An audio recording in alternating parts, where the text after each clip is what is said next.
Just look like a dude. Be a dude. Be a guy.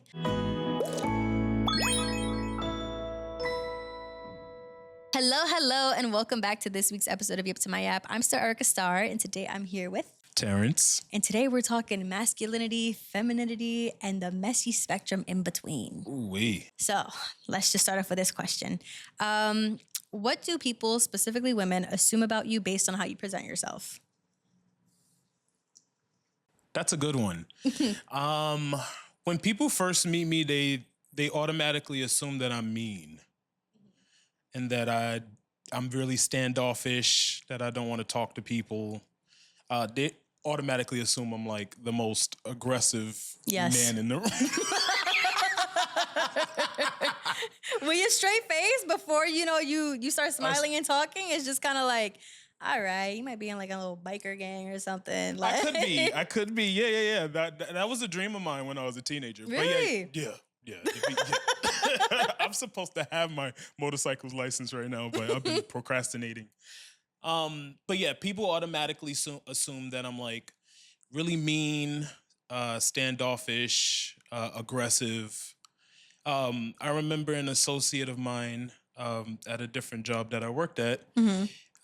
She sent me a meme on Instagram, and it was like when you first meet, and it was a picture of a Doberman, and then after you get to know me, it was the hyenas from Lion King. But yeah, people assume that I'm like mean and standoffish and aggressive, but I'm not. I'm a teddy bear. Okay, so once people find that out about you, how does that change the way that they speak to you? I think it makes them a lot more comfortable because they don't see that I'm this unintelligible person that can't hold a conversation, that is mean or nasty. Like once my guard comes down, then their guard comes completely down. And they start telling me things that I don't necessarily need to know all the time, but I'm always grateful of that because they trust me. Hopefully I convey that message to people when they meet me, like when I start talking. So yeah, like they get really comfortable, and I think a lot of their image, well, it changes a lot when I tell them that, I'm gay. Yeah.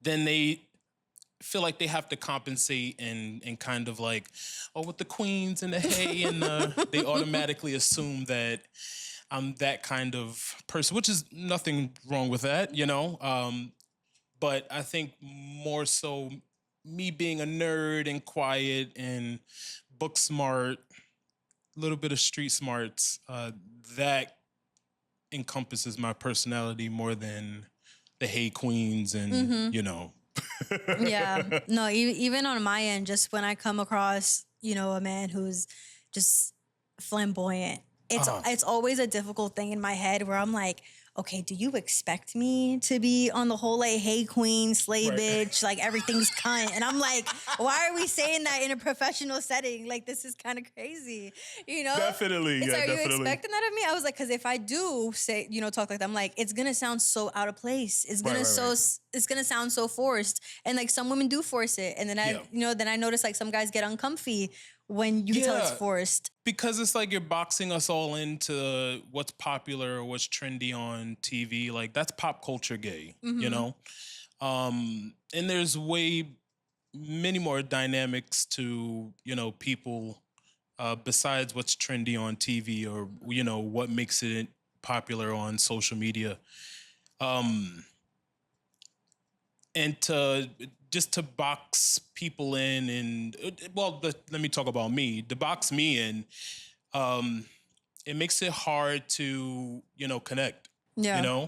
It's hard to have that genuine conversation because I feel like you're expecting me to be a parody or to be a character. You're not talking to Terrance, you're talking to gay Terrance, And he wants to be the bitches and the slay and the queen and the yes girl. And I do. Yeah. When I'm talking to my girls, my sisters, my goyles, that's what I call them, my goyles. When I'm talking to my girls, that's because we're comfortable. Like that's that's us taking our wigs off and you know being ourselves. When girls do that to me off rip, like after finding out that I'm gay, it kind of feels intrusive a little bit. Because I feel like you're trying to be part of something that you're not. And granted, a lot of gay culture does come from us mimicking like black females. Like when we say yes, girl, that's my aunt. Yeah. Yeah. That's my aunt. When we do the slay bitch and the snapping of the nails, mom used to do that in the 90s, and so we are mimicking a culture ourselves, but like I feel like when women do it back, when girls do it back, I feel like they're mimicking a culture that they don't necessarily understand. Yeah. And I say that because just recently, so you ever use the quote, what's the tea, bitch? Like, or what's tea, girl? Like, no, I'll say spill the tea, but I've never said like what's tea. Yeah. Okay. Well, yeah. Either way, spill or what's tea. Do you know what the tea mean? No. Fuck. So I asked these two girls a couple of days ago. I was like, because they talk like that to me at work, and I don't mind. Yeah. Because I love them, but they be like, yes, bitch, what's tea or whatever, and like, or spill the tea, girl. And I'm like, do you know what tea means? Like, they're like, yeah, like the gossip or whatever. And I'm like, no, but like tea actually has a definition. So in the 80s and the 90s, when you wanted to get like gossip from someone, you're getting information, right? So what's the silent letter in information? That's what it is. Yeah. Because I saw that somewhere and I thought it was a lie. I was like, they just trying to mess with me. Like, that's what. Yeah. So it's the silent. So they're asking you, what's the tea? Like that. And then it evolved into spill the tea, or I got my cup, like bitch, I'm ready to get the tea or whatever. Oh my god. But I mean, I love where it's gone. Like it's so good. Like it's so clever. Like there's this one that's like, bitch, I'm about to spill the tea. Like, okay, I love a good tea, like herbal and verbal. Like, oh my god. That's so good to me. Like I love what it evolved to. But no, it's a bunch. It's like it's spill the tea, and then it's like body tea. So that's another thing that I don't get. Like I've never so back to the same girls I was talking about. They was like, yeah, like there's body tea, and that means like her tea, like her body is good. Like that's what the tea means. And you I'm over like, here like her body's silent. Like her body's silent, like right, like pretty much. Like pretty much, like so her body's silent. We need to find the tea on her body. Okay, cute. Like all right. So then, while we're here, what are some other things that you think? For anyone who's interested in learning more about gay culture, like what are some things that you think that we don't? And clearly, we don't know a lot based on like the conversation we had before the podcast. So like, I'm always interested in this stuff, and I don't like being left out. So okay, I think you're referring to my bear comment that I mentioned earlier. So for the people that don't know, earlier we were talking about this trip I took to Mexico, and we went for a bear event. And I was like, bear what? Right?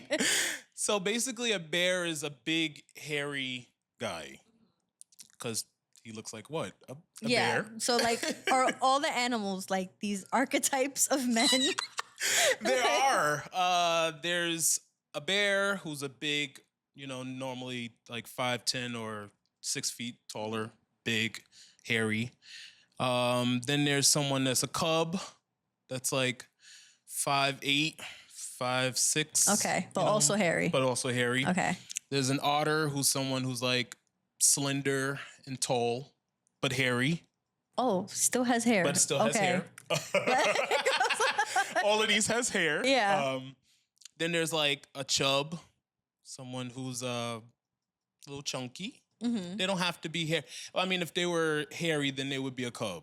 Okay. But if they're not hairy, then they would be a chub. Oh, okay. There's twink. Okay, I'm familiar with You're twink. familiar with twink. That's the popular one.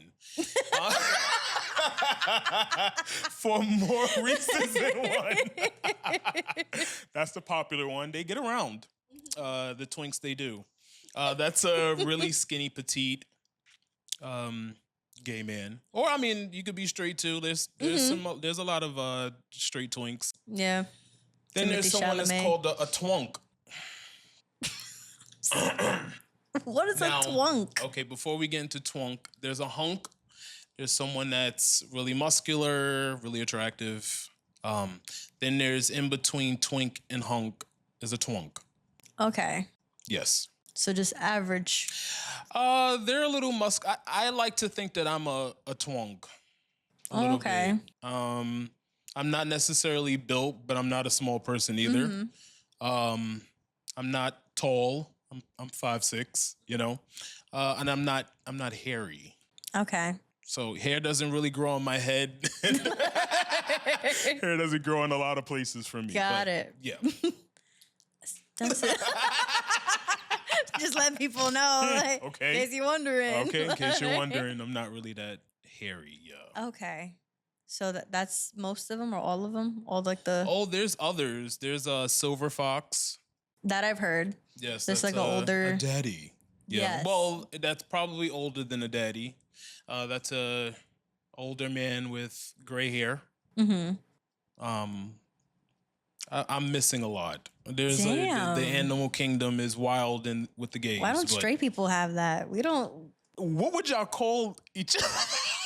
You What guys would y'all got call each animals? other? Like, we could find another thing. Foods, you know? Okay. Like, I could find... This is interesting. I could find an equivalent to each of the things that you said. Okay, so what would you use these food analogies for? Okay.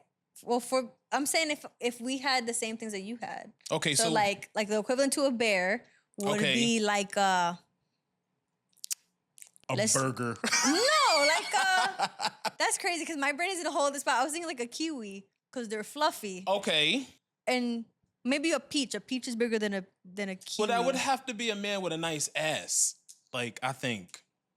Like, yeah, but that's... a peach, for me, a peach, that's something. Like, I don't think every man could be a peach. Kiwi, I agree with you. He's big and hairy, sure, he's a kiwi. Okay, we'll stick with Peach, kiwi.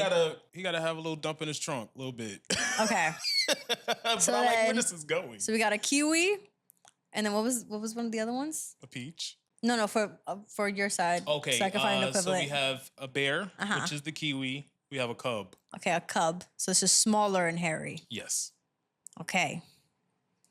Do we have any hairy nuts of sorts? Like I'm thinking of Brazil nut. that has hair What- on it. That has yeah. I don't even know Michelle what that has a is. Brazil. Well, no, not a Brazil nut. I'm lying. A little fluffy. What about an apricot? Apricot is a little fuzzy.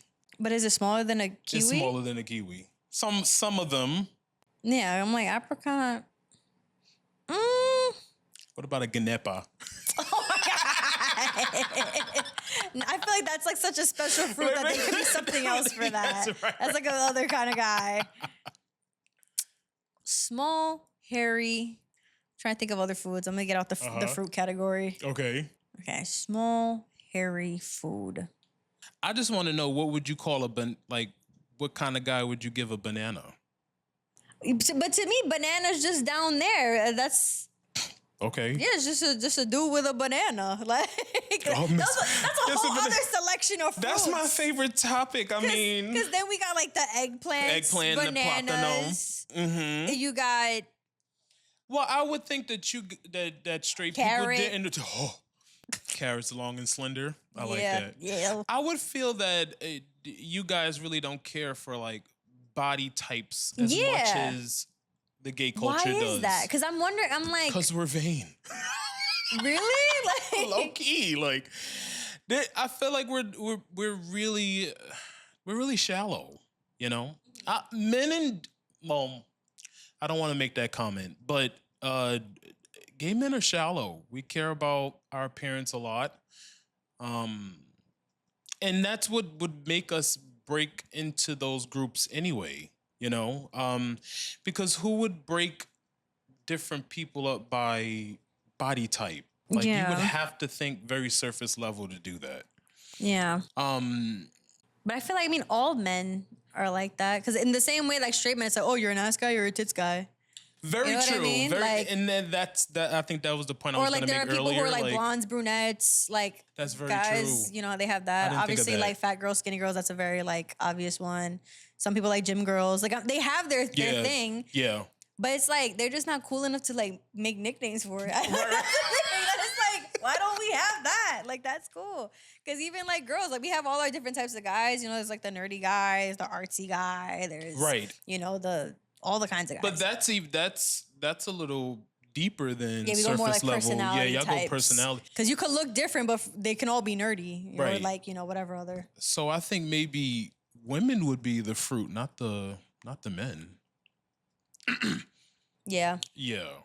I Like- think y'all would come up with something a Like little a more thick clever. girl is like a Snickers. Right. Yeah. Skinny It's girls something like about food linguine. with- Like you know, like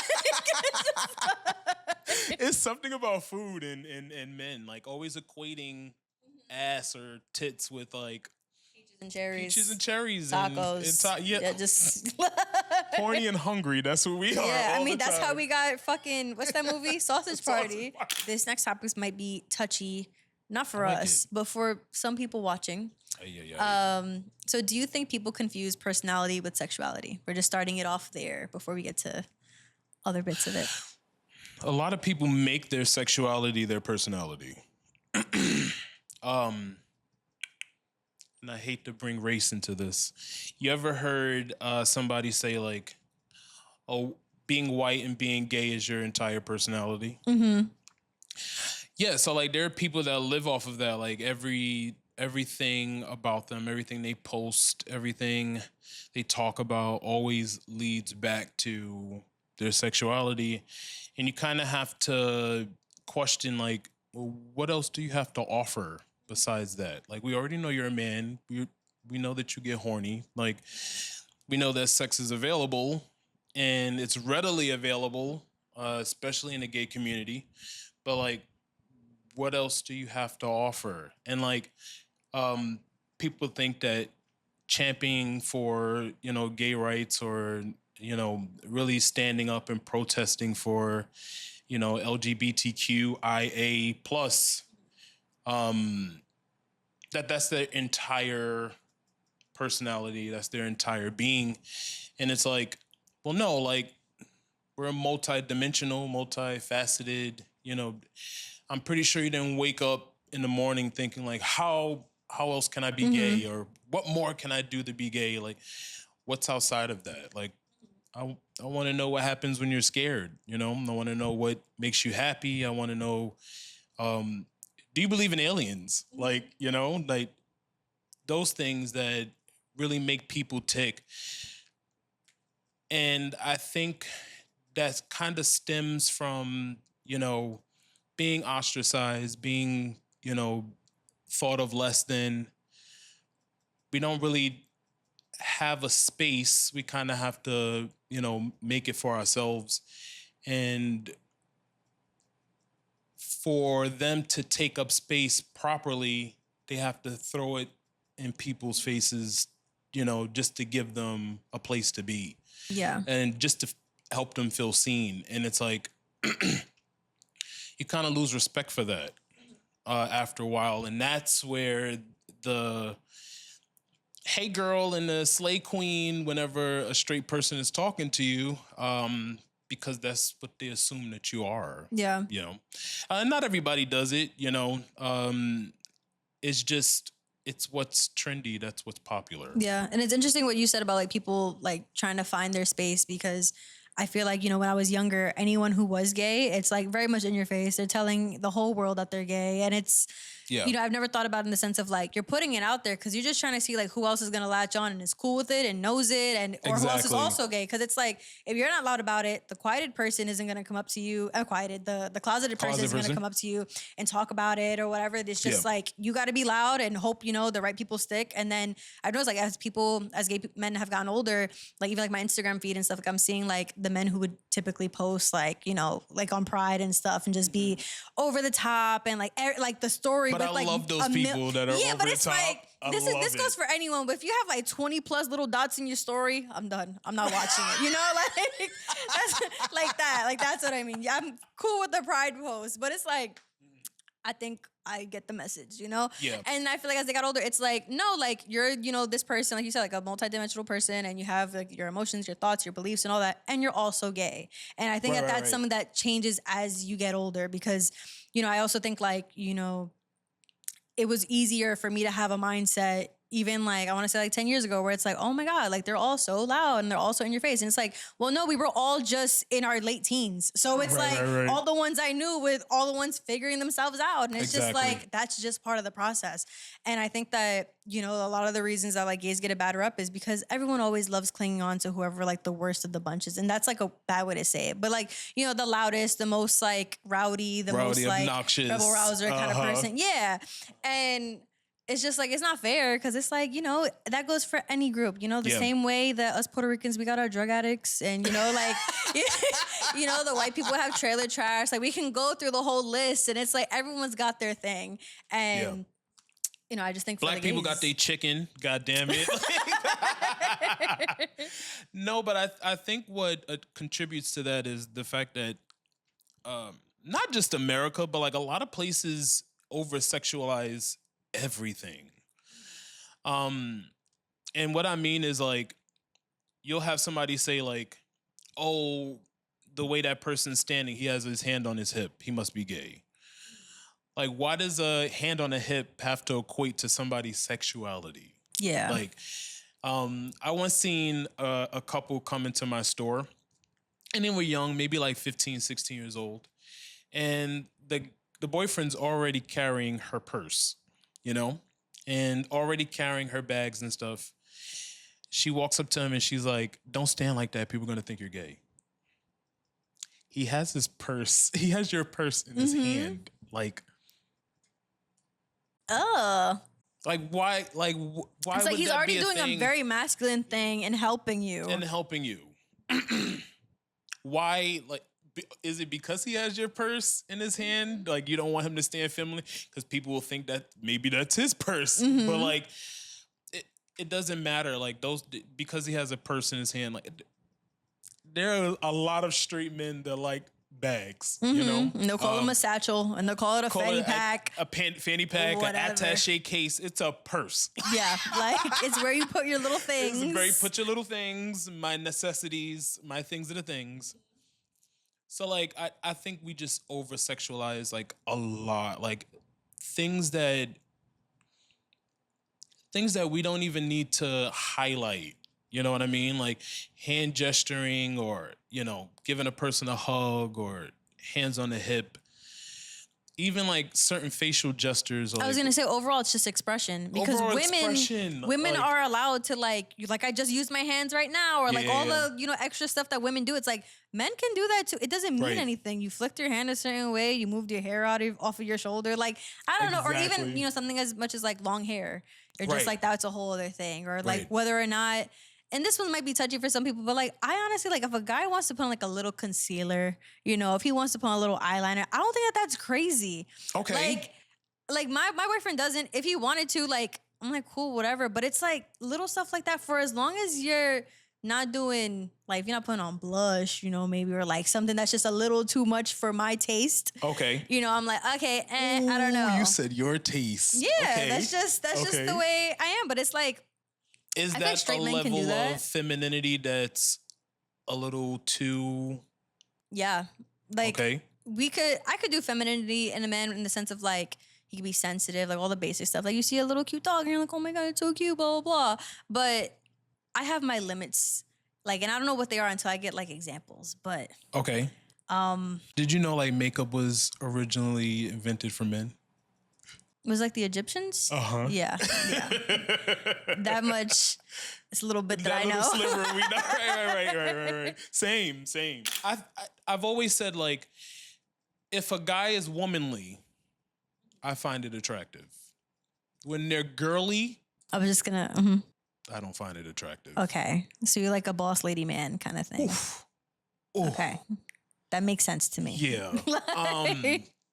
Yeah, like a guy who's sultry, who's seductive, doesn't need to be loud, very whisper in your ear. Do you watch Steven Universe?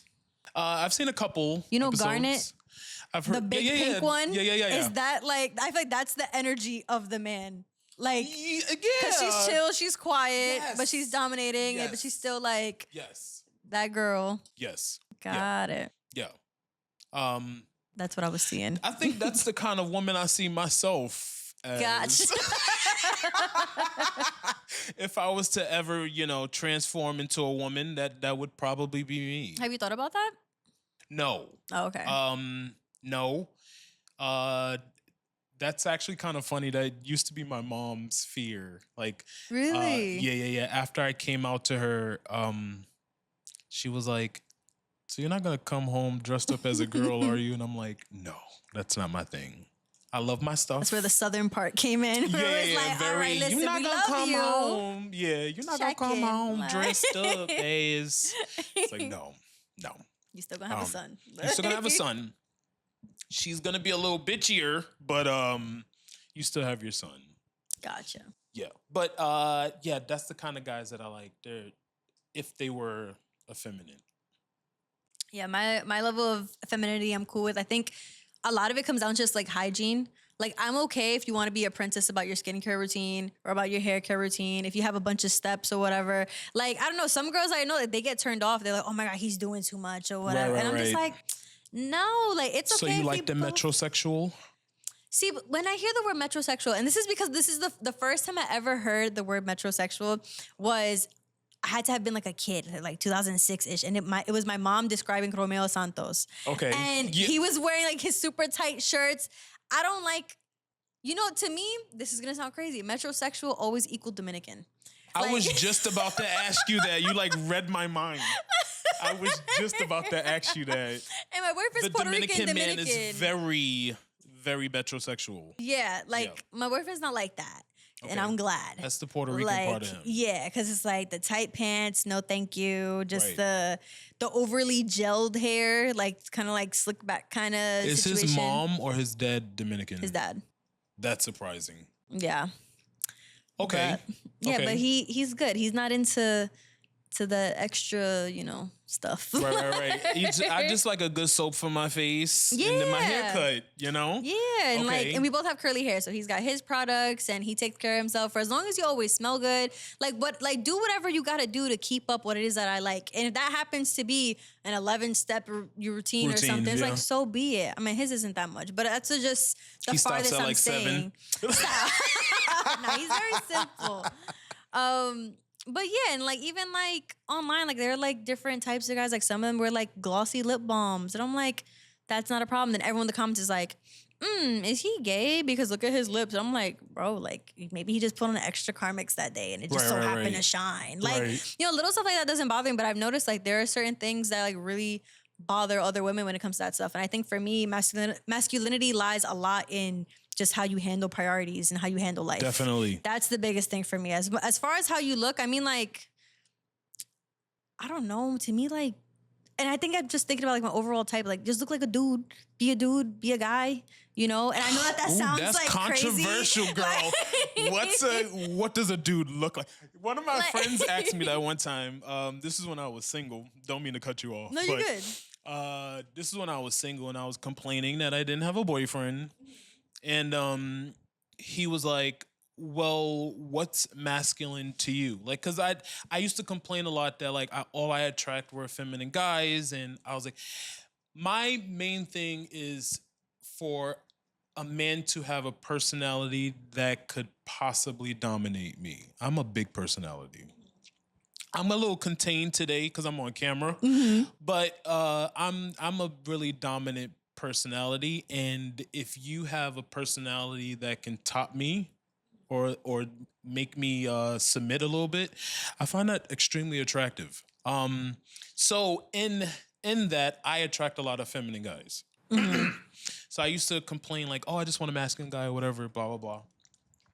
And he'll be like, well, what's masculine to you? And I'm like, I don't know, like just stand up straight, you know, have square shoulders, like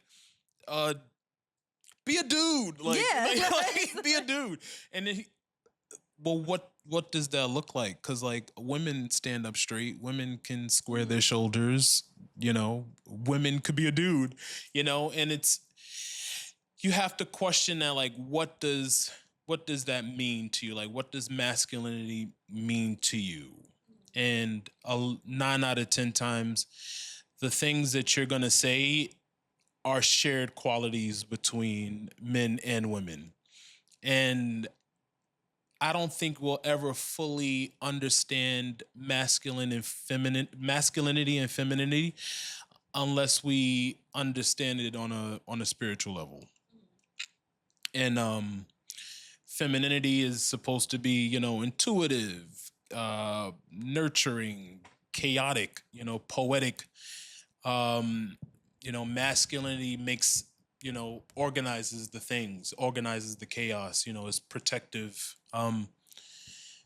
So like unless we really understand it, our views on masculinity is going to be very skewed because we've been taught to think that, well, if a guy does these 10 things, then he's masculine. If a woman does these 10 things, then she's, you know, feminine. And once we change our outlook on that, then I think we'd be in a better place. Yeah. You know? Because even I think more generally it might be, or just is like more subjective, just because even in the way that you mentioned it, it's like to you what's masculine is someone who can handle you. And in my end, it's like, yeah, for me, someone who's masculine is someone who can handle me. Right, and we right, both have we both stand on different parts of the spectrum. And then it's like, you know, if you want someone more feminine, it's like you want someone you can handle. And it's like, it just kind of works that way, I guess. And it's in relation to one another. And who's to say like femininity can be handled? Because like we think of like nature and we call her Mother Nature. Who handles Mother Nature? Nobody. If she decides to knock this whole thing over, we're in trouble, you know? Nobody's gonna handle anything. And I think we obsess over being dominant and being recessive, and then we categorize those things like, well, a female or femininity is supposed to be contained and controlled and led. Masculinity is supposed to lead and you be dominant, and not necessarily. No, and then like you have instances where like femininity is overpowering in the sense of like, you know, a man can't handle, you know, his woman's femininity because once she attracts all these other men and then it increases competition. And it's like, it becomes like this other thing. And even just like, you know, when a girl's just very feminine, she needs to be, that's demanding of you. So it's like, can you handle, it's gonna sound weird, but like, can you handle like handling her? Like, are you up for that kind of challenge? Because like for some women, in order to be that like dainty, free flowing, fairy like creature that you think of her, you know, fairies. Like you have to take care of things. You have to be that guy. You got to make sure that she can always be in that state. And it's like, if you can't, it's like, okay, well maybe her femininity is dominating you.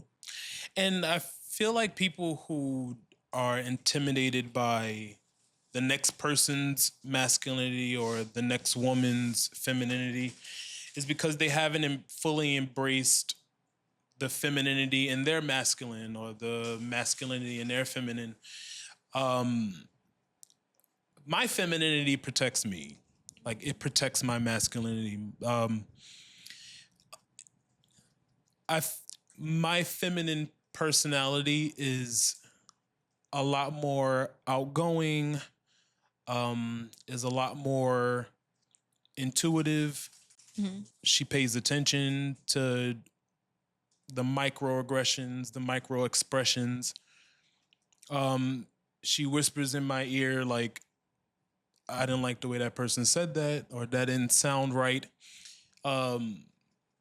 So even if I'm presenting you this dominant or aggressive or assertive man, it's my femininity that's really aware of all the little things that people don't pay attention to.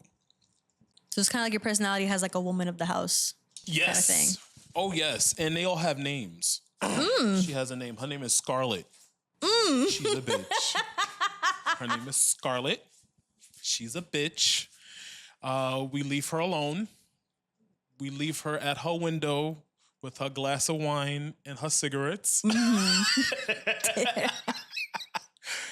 It's funny because I have a female best friend and she antagonizes me so bad. She loves to bring Scarlett out. And I'm like, every time we're on the phone, I'm like, why do you always want to bring Scarlett out? But why? what is bringing out Scarlett?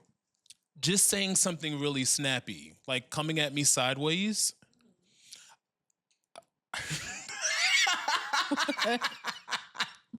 God.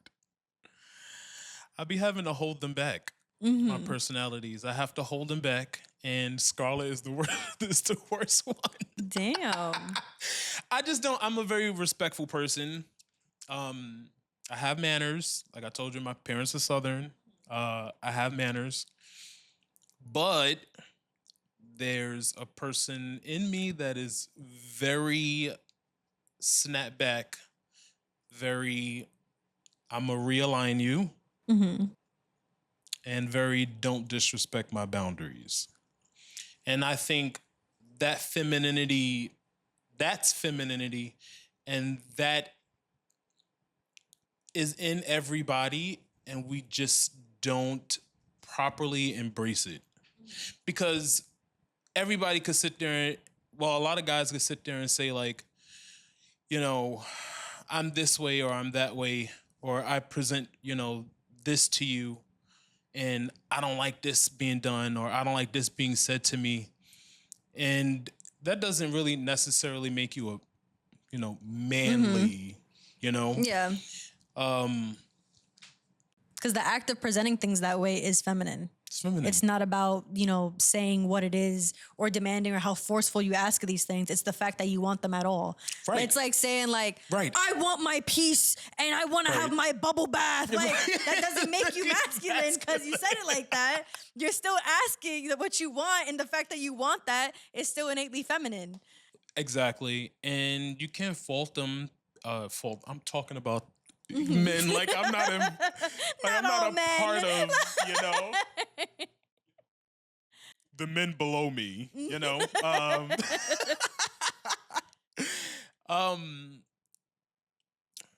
yeah, if we could just embrace, the masculinity, if we can embrace the masculinity in women, and the men can embrace the femininity in them, then I think we would be in a way better place, because we're not assigning the wrong roles to each other, And what I mean by that is like, you have a boyfriend and girlfriend, whatever, like my girlfriend does this, and that because she's the woman of the house. Or, my boyfriend does this, and that because he's the man of the house. And whenever people give that list of the this, and that, it's always shared responsibilities. And it's never as deep as something like, it's never deep or spiritual as it can be. It's always just, this workload is my wife's responsibility, and this workload is my husband's responsibility. And it's like, well, if you lived alone, you would be doing all those things, I think we just need to think a little deeper about what our actual roles are. Because before I'm a man and before you're a woman, we're human. You know what I mean? And I think we just need to take some time out to think about what that divine femininity or that divine masculinity means deeper than us being human, because we're basically just having a human experience right now.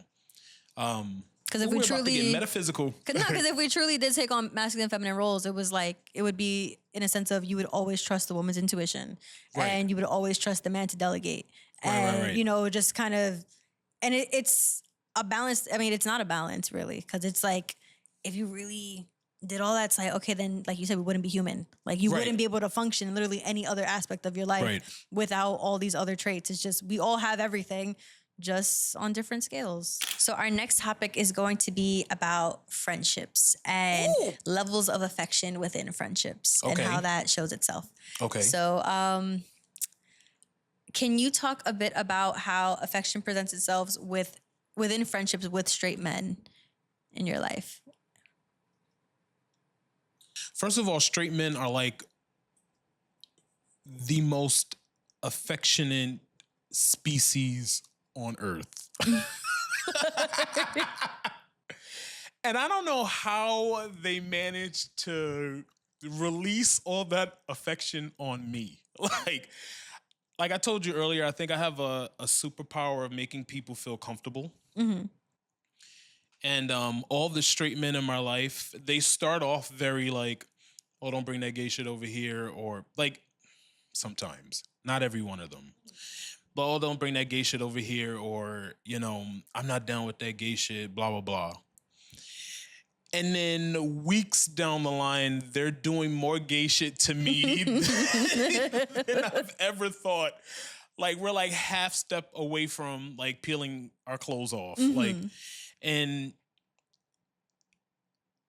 I kind of, I mean, at first I used to question it, like, are they releasing some kind of curiosity on me? Are they like somehow, I don't know, like releasing all that pent up frustration or just, you know, questioning with me? Like, but it's none of those things. It's, they crave affection, you know?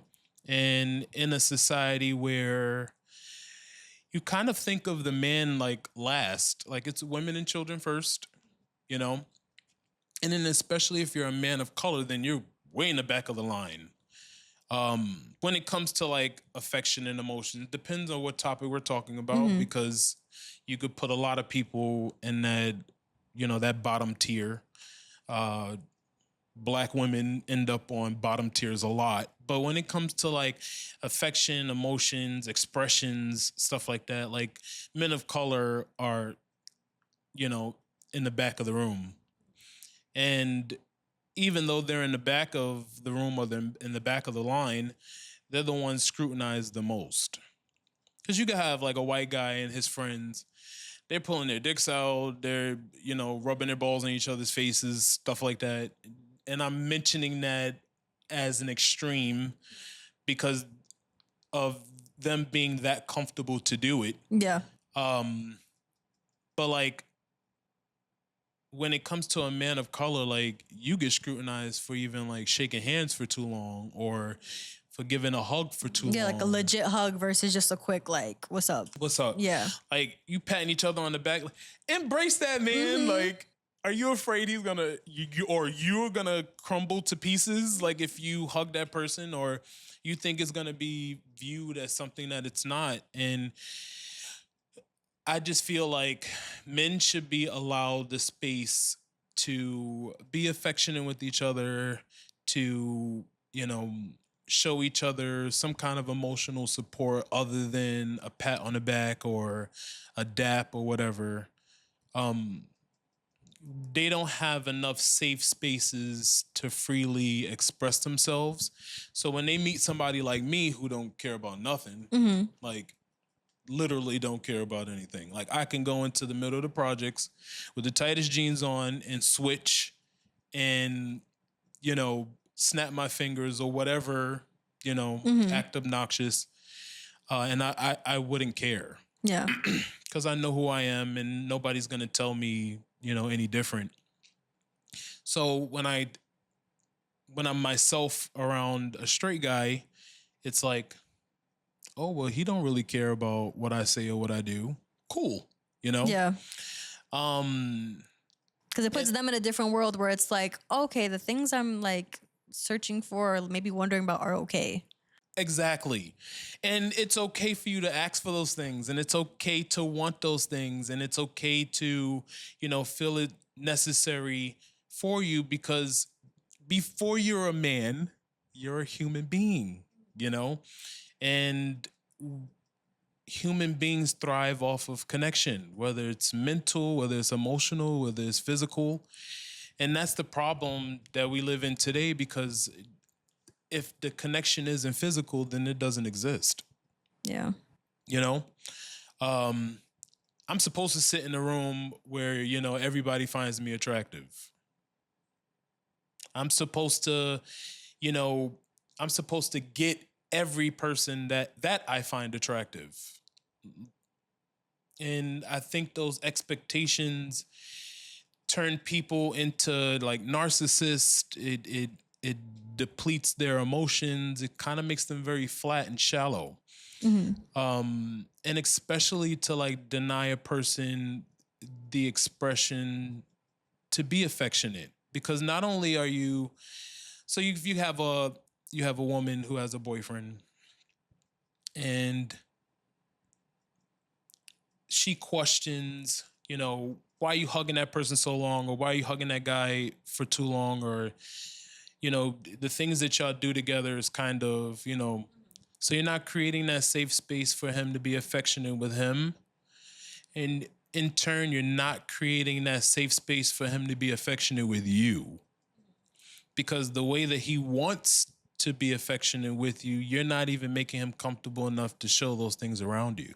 Because the first thing that you did was judge them, Men by themselves in a room with no females in it, very homoerotic. Very homoerotic. And it's even wrong for me to say those things, like to say that it's homoerotic, because then it turns it into something that it's not. Yeah. It turns it into that sexual nature that we were just, judging earlier. It's just affection, and I believe straight men deserve that space, deserve that that time and that confidence. They should be empowered to be affectionate with each other. Yeah, and I think it also, it speaks to love languages a ton, because I feel like most guys that you ask when it comes to what their love language is, like the ones who actually take it seriously, they usually say physical touch and quality time.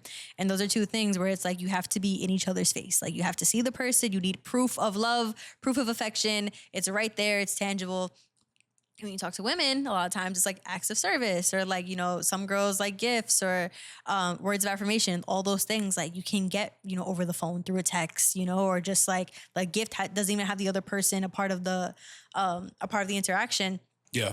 And it's interesting you said like, because men aren't allowed to have those certain types of like deep affectionate connections with other people. And if it's not physical, it doesn't exist. Because like with women and, with my friends and stuff, like I feel like I have even my guy friends, I feel like I just have such deep connections with everyone. And it's like, I am deeply fulfilled with like a deep conversation and, or just like talking about things that would be gay if a guy talked about it with his boys. Like, like we're crying, cause girls always cry. We're always talking about something sappy or whatever. We're crying at movies, or we're talking about our life stuff. And we're like talking about things that, men typically don't talk about because it will get them sad. Or like, when something like really big happens in my life, I have no problem calling one of my girlfriends, telling her about it, tearing up, and being okay with the fact that I'm tearing up. Exactly. A guy, he starts talking to his boys and he starts being like, yo, some crazy shit happened. And it's like, oh, what happened? It's like, so-and-so died.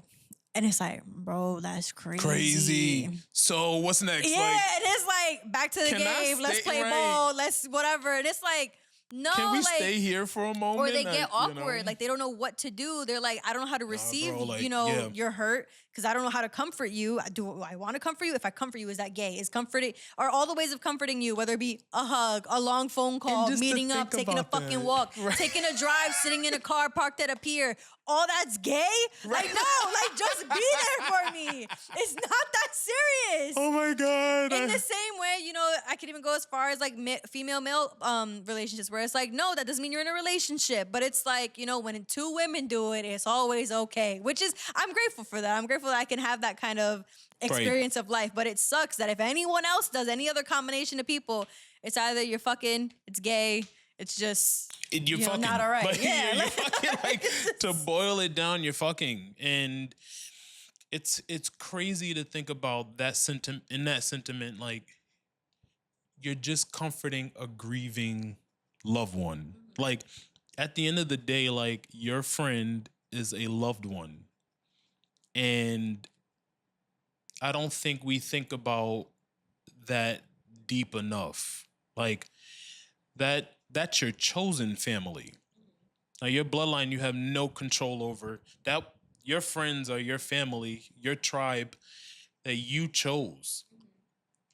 And that's a deep meaning.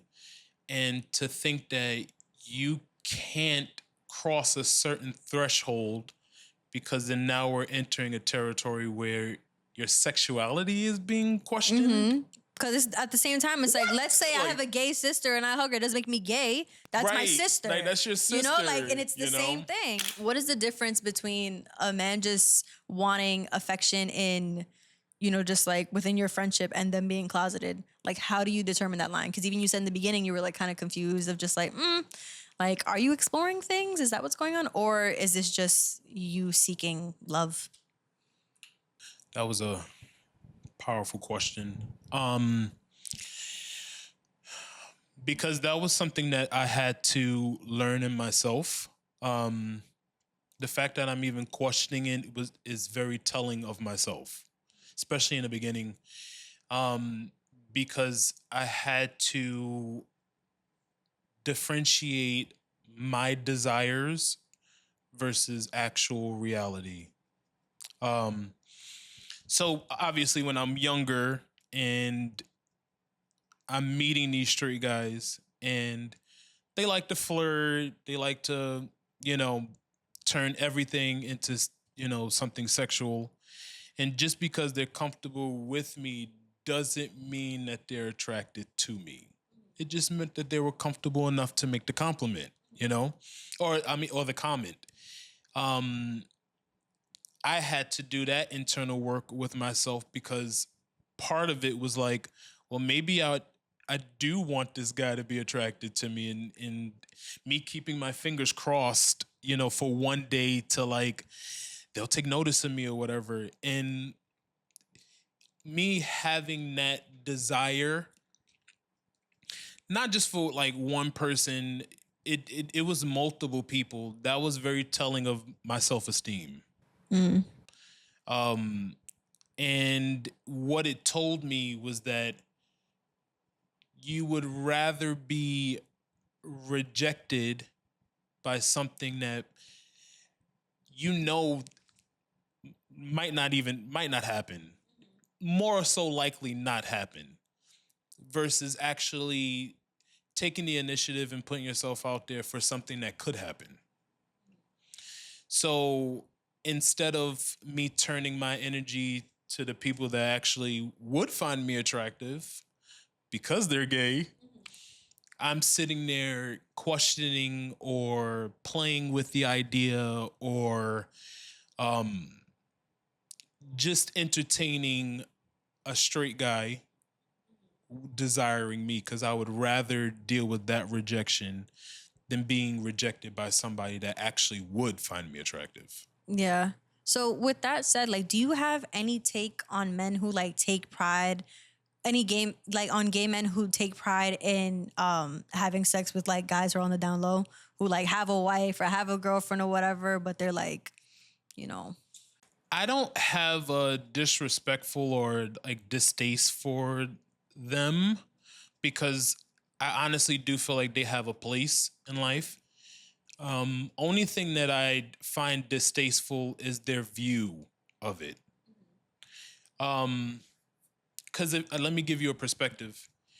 If a straight man finds you comfortable enough to explore that curiosity with, you should find that to be very respectful, to actually embrace that energy because that person found you comfortable enough to explore.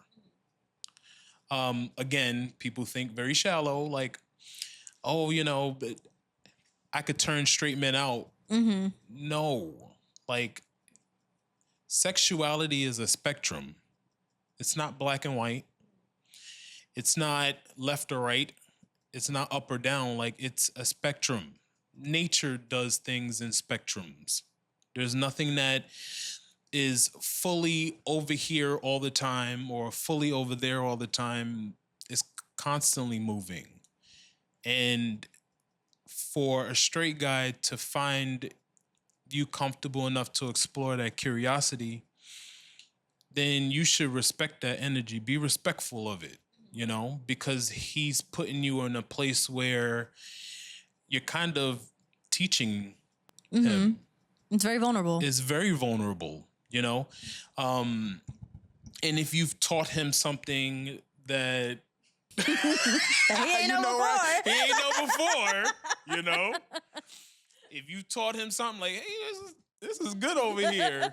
Now you just enlightened him to something about himself. You revealed something about himself that either he didn't know, he was too afraid to, embrace, or he just didn't take the time to get to know on his own. And it took you to bring that out of them. Yeah. And there's a lot of people with that energy. There's a lot of people with a high sex drive or with a high, sexual awareness or knowledge. That's healing energy. And you just healed a part of that person that they didn't, and even if they don't go over to whatever side, and they stay, okay, I tried it, I didn't like it, I'm good over here. You still healed them, because you just gave him clarity, basically. Thank you. Yeah. Like, you just gave them clarity, and I just don't think people respect that energy enough. Like, it's always, well, I could turn a straight man out and I could, Or the idea of like threatening, telling people. And it's like, okay. Girl, bah. Yeah. No, that stuff, it could get like super toxic. And I'm just like, or like, cause I've noticed, like, I know a few like gay men who like, they're very quick to like show me their roster and be like, oh, like, he's not out yet or whatever, but he's fucking with me, da da da da. And I'm just like, even though like I wouldn't be in his, his taste or whatever, it's just like, I don't think I should know that. Why are you saying that? Why are you telling me that? And it was interesting hearing like a healthier point of view on that kind of thing. Definitely. And that's another thing I don't respect, because like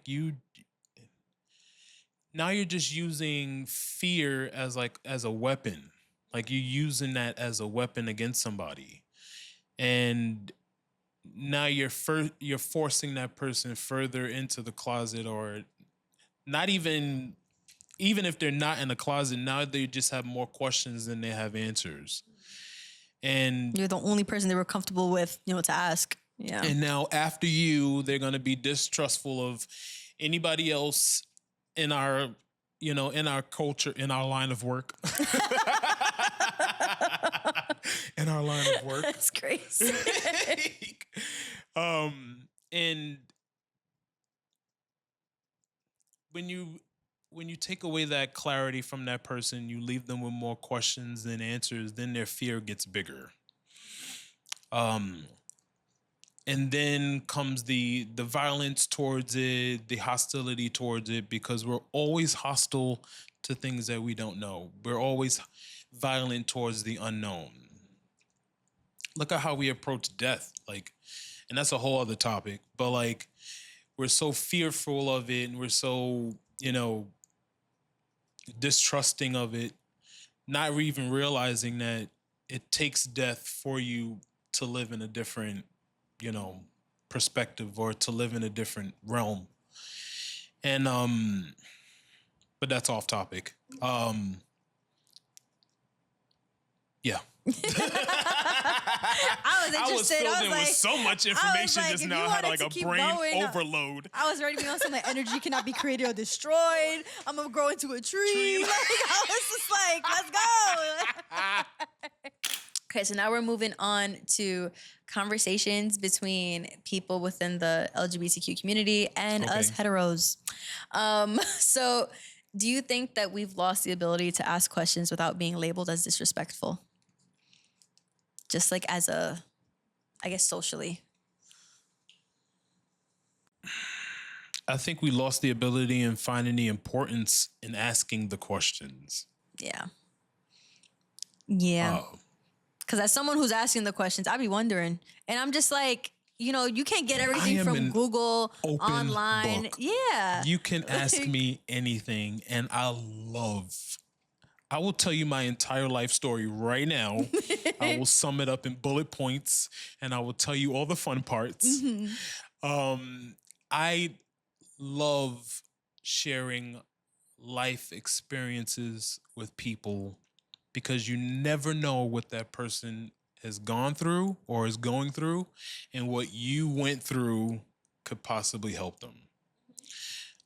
You're supposed to learn from people younger than you. You're supposed to learn from people older than you. I don't find any question disrespectful. I had a person ask me one time, "Why do you suck dick?"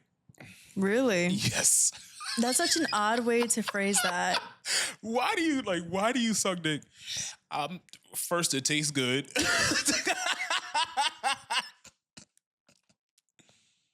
Second, dicks are fun. Dicks are fun. Did they have one? Was it a guy? Because I can't imagine. It was a guy. Okay. I mean, I would think a woman would understand a little bit more. Like... Yeah, she would understand why I do the things I do in my line of work. Word of the day, line of work. It was one of those like ignorant questions, because that person was so conditioned by their culture. It was a West Indian person. Okay. And in meeting me, he was talking about a female that he found attractive, and he was, "Oh my God, isn't she so gorgeous? Isn't she?" And I would do this and that. And I was like, "That's good for you, brother." Mm-hmm. You're barking up the wrong tree. Yeah. You're barking up the wrong tree. Yes, she's very attractive. Just, that's not. Yeah. And they're like, "What are you trying to say?" And I was like, "Well, I'm gay, What? Why? Like, you don't find a woman to be this and beautiful and her breast and her ass." And I'm like, there you go. The very shallow answers. I've dated men with breasts. And I find their breast a little more attractive than women's. But anyways, and they're like, "Why do you suck dick? Like, why do you think that's more than, better than pussy?" And it's like, dicks are fun. Yeah. And I don't find one better than the other. I've had both. Mm-hmm. I've experienced both. I don't think one is better than the other. Lies. After all the faces you just made, is clear. Lies. Dicks are fun. Oh, they're very fun. Mm-hmm. But yeah, like it was just very odd. Like it felt like he was trying to like advertise or like try to like sway me to come over to the other side. You know what I mean? And it's so weird, because if you did that, all of a sudden, like, it's this most offensive thing. Like, how dare you want me to be gay? I'm so glad you pulled those words out of my head. Because if a dude was like, yo, like, you gotta try. And it's like, if you said to a straight dude be like, oh my God, like, that's a lot. Like, you're doing too much. That to straight, I do say that to straight dudes, though. Okay, good. I don't care. Like, so if you're telling me to try pussy, I need you to try dick just to make sure. Because they always want to make sure. Like, they always want to make, are you sure you're gay? Like, you sure? Like, you need to try. And I'm like, I don't need to try anything, even though I'm not going to disclose that information all the time that I've had it. But like, and I love to troll people. So like, when you do say stuff like that, I'm going to egg you on. Like, no, I've never had a woman before. And I don't need to. I've already, the day you made your decision is the day I made mine, you know? And if you're trying to promote or you're trying to advertise to me that I need to try pussy, then let me advertise to you that you need to try dick. Like, this is and I feel like that's also such a weird thing, because it's like, it's not like we don't see men and women every single day. Like, I'm sure, like, if you have an attraction, you would know. Right. So like, for people to just be on some like, oh, but have you tried and like, have you seen their breasts? It's like, yes, somewhere in New York City, you see everyone's breasts. You see everyone's ass. Listen, okay, the summertime is for me, baby. The summertime, I can't. You know, I love it. I love the summertime. Everything's out. I love everything. Yep. And Terrance, hanging. You need to behave. You need to behave. Okay, so now we are at our final question of We're the this podcast. Far already? Yes, Jeez, we are. Louise. We certainly are. And this one's an easy one. This one's not gonna get, touchy. I know how to make the most shallowest questions deep. I'm telling you. The good morning. Well, is it really? Okay, so what do you wish was different about conversations between gay and straight people? And this is when you can have like your moment to give your PSAs or whatever you want to tell them. Ladies and gentlemen, boys and girls, children of all ages.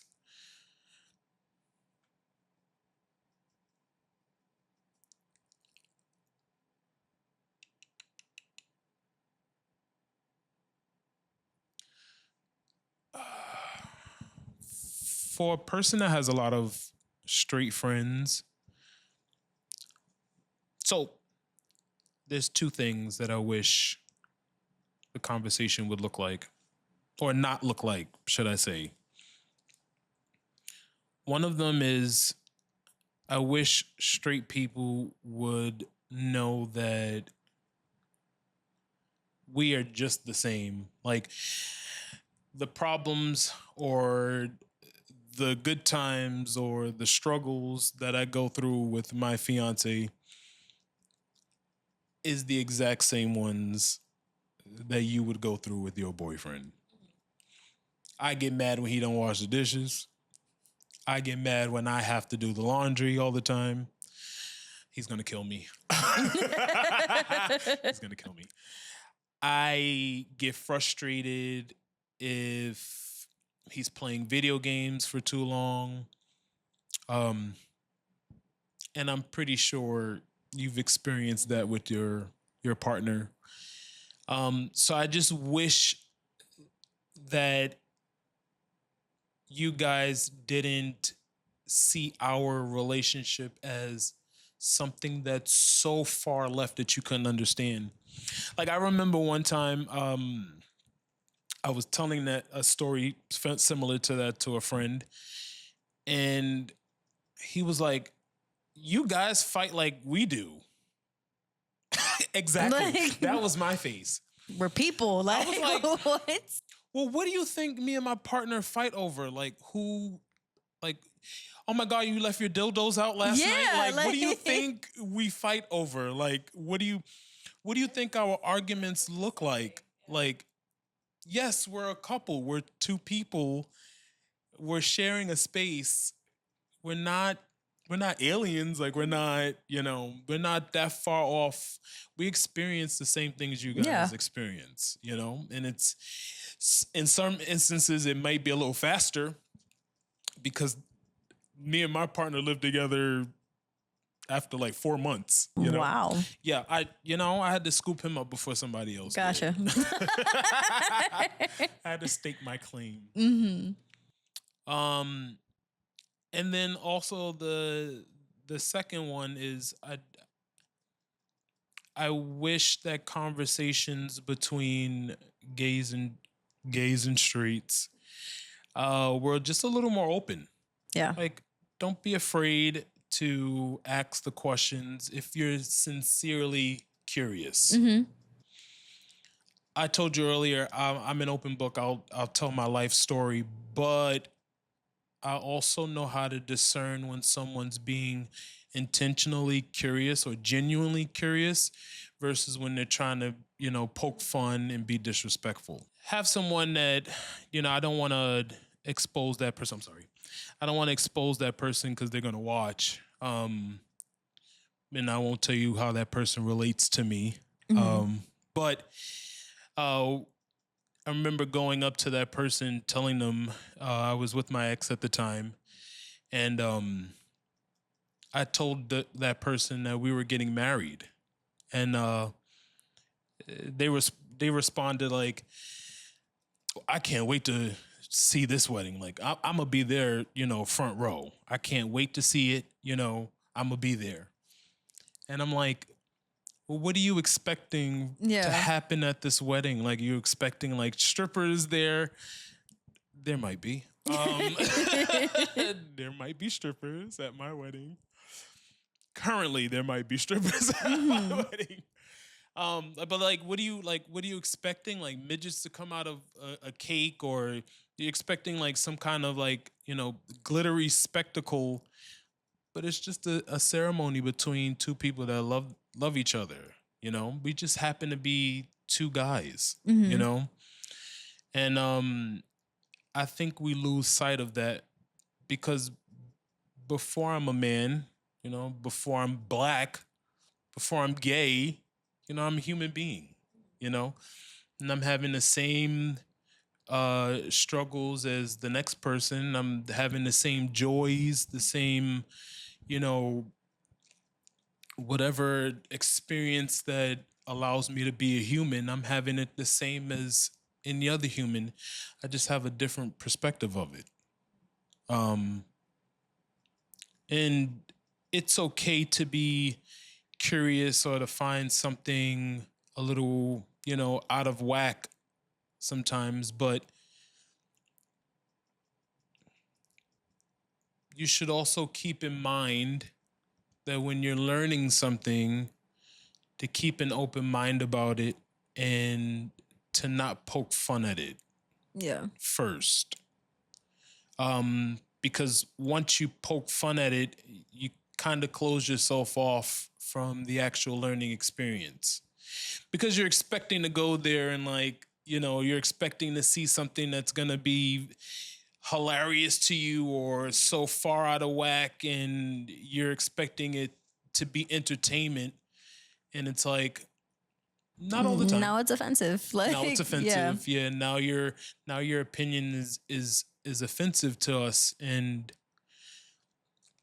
I could deal with offenses, but like, I can't deal with you. I can't deal with you holding on to the offenses more than you're willing to be open minded and Yeah. to learn something. And like, even as you were speaking, I was thinking about like, to see if there's any kind of rule of thumb for how people should go about, approaching people who are gay and their questions and stuff. And I think that, and it's not to say that this is even all around with the way that people approach this, but I think that people should approach a person's sexuality with the way that they do their religion. Because for the most part, you don't ask someone what their religion is when you decide to be their friend or anything. And if it bothers you that much and you find out, then you just cut the connection. Because it's like, you know what? Like, I don't, Oh yeah. Whether it be because you don't respect it or you don't understand it, whatever it is, but there is no extraness to it because not everyone's going to get along. It doesn't mean that, okay, everything with open arms. No, but I feel like when it comes to religion, it's like, obviously you have your outliers, people who are just like beyond offensive. And it's like, we're always going to have that. Right. But the fact that, like whether it's obvious or whether it's not, it doesn't matter. And like in the same way where it's like, the person who is gay or whatever doesn't have to disclose that information, but you can ask. And when you ask, for as long as it's respectful and for as long as it's a genuine question, it shouldn't be an issue for someone, can ask me like, oh, are you spiritual? Are you Christian? Are you Muslim? And it's like, yes or no, keep it moving. That's it. And it doesn't change literally anything else about the conversation. Yeah. And I feel like that's like the easiest way I would say, or that I wish people went about or could go about sexuality. Because on the other end too, on the receiving end, there are people who just get very like touchy and they're like, okay, but what do you mean by that? And some people have every right to get that kind of reaction because it's like, you don't know what they're going to do with that information. You don't know what's behind the question. Right. So on my end, when it comes to just like, conversations between gay people and straight people, I just wish that there wasn't such heightened sensitivity on both ends of the conversation. I just wish that we can ask questions and that they're all genuine questions and that people weren't mean for the sake of being mean. And it's like, I'm lucky enough, like just being a girl, I feel like for the most part, most people assume that I don't mean to do anything negative with the information that I get or with my questions or that I have like pure intentions and stuff, which is great. But it sucks because let's say someone who like, even, another woman who maybe presents different, asks the same question, and they're met with like, but why do you want to know? And it's just... Right. Because I want to know. I'm curious. Yeah, like there's no like healthy flow of information. It's just more of like, but why are you asking? Like, why is that important to you? But me, just because, like you said, like I'm a nosy person, I'd just be on some like, I was just wondering, like when I had worked at a math tutoring center when I was like 18 and I was there for like 2 years. You could have tutored me, girl. God, I hate math. Someone came in, one of our newest employees, and we had a talk, like our boss had a talk with us like before they came in and was like, okay, I forgot. I don't even remember what their name was, but they were a female transitioning to a male. Mm-hmm. And my boss was like, okay, this is their name. This is the name that they're transitioning to. These are their pronouns, all this stuff. And I was like, why are you telling me this? Why isn't and my boss was just like, this is how they wanted it to be presented. I was like, okay, cool. When they came in, I was like, so am I allowed to ask questions? I was like, you're the first person who's ever been transitioning that I've been able to have like a conversation with mid-transition. Okay. And they were mid-transition. Yeah. Okay. So like you couldn't tell. That's why our boss had the conversation because my boss was like, listen, you're not gonna know because it was like very in the middle. It's like you kind of have a beard, but you look like a girl. It was like a whole in between kind of thing. Yeah, because I think they were taking the testosterone and stuff, but they were getting the surgery soon. Okay. And then I was asking questions. I was like, it was like after hours. All the students had left and we were like putting away like all the papers and stuff. And I was like, so you want the boy parts? They were like, yeah. I was like, okay. But you want to be called they and she? They were like, yeah. I said, so you want the penis, but you don't want to be a boy by any means, at least in like when I reference you and stuff. I was like, why is that? They were like, well, because men are gross. And I was like, you're losing me. I'm gonna be so honest, you're losing me. You lost me. I was like, you lost me. I was like, I'm really trying to understand, and I'm being as sensitive as I possibly can. That doesn't make sense to me. And they were like, it doesn't have to. I said, you're right. I'm just letting you know. Other people may also be confused. And then I asked more questions. I was like, so when you get the boy parts, does it work like a boy part would? Does it ejaculate? Like what? And I don't forget what all the answers were. I've seen some documentaries on that surgery, and that is not an easy task to like go through. In my opinion, it don't even look like it. And I heard it looks like it the other way around though. I've never experienced a I've experienced a female to male transgendered, even though he still had his lady parts. Mm-hmm. But I've never experienced post-op transgendered person. I've never experienced that, and I've never seen I heard they do a good job down there. But I've never seen. Yeah, because I've heard stories from guys who like were like, "Yo, I couldn't tell that used to be a man." Yeah, I've heard. Yeah, you are surprising me every. I feel so bland sitting next to you. I feel so like you're just gay, girl. This. I know people that have done things. Yeah. Okay. But. And they have their I've had conversations with men who've had sex with men who are now women. So male to female. Yeah, and they've said like, Post-op. yeah, and they were like, yo, I couldn't tell the difference. I was like, huh? I was like, was it dark in the room? Right. Like, did you not look? And he was like, no, like, I'm so for real. Like, it works the same. I was like, maybe guys just don't pay attention to detail. Maybe they're just like, maybe they just thought the lips was different. You know, maybe they were like, oh, maybe she a little swollen or something. Cause I'm like, I don't know. I feel like maybe if I saw it, you know, right? like, yeah, like yeah. I would trust your judgment if you. But I didn't see it. I asked. I was like, you got pictures? I was like, that would be a bit much. It would be offensive. However, Google while we're on the conversation, Google is your best. I can't trust Google anymore. Between AI and then it's like when you look up any disease, they show you the worst version of the disease. It's like I don't want to see. Like back then, they were like, oh, look up a blue waffle and. That was trending when I was in kindergarten. All right, that's our cue. And it's a wrap. Thank you, everyone, for joining us. No, for real. We're cutting it right there. Thank you guys for watching. Thank you for coming on. Thank you for making me feel old. Oh my Jeez, God, I'm Louise. sorry. We're going to have another conversation. The ageist. Forget sexuality. Okay, thank you guys for watching. Please like, comment, and subscribe, and give 5 stars if your viewing platform allows for you to do so. Do I have anything else? Oh, you guys can now follow my content creator page on Missing the Sunset on Instagram and Missing the Sunset 13 on TikTok. And I'll be on live now, and you can see more of me, a little bit more unfiltered. And yeah, so once again, thank you guys. I will see you guys next week. I love you. Bye.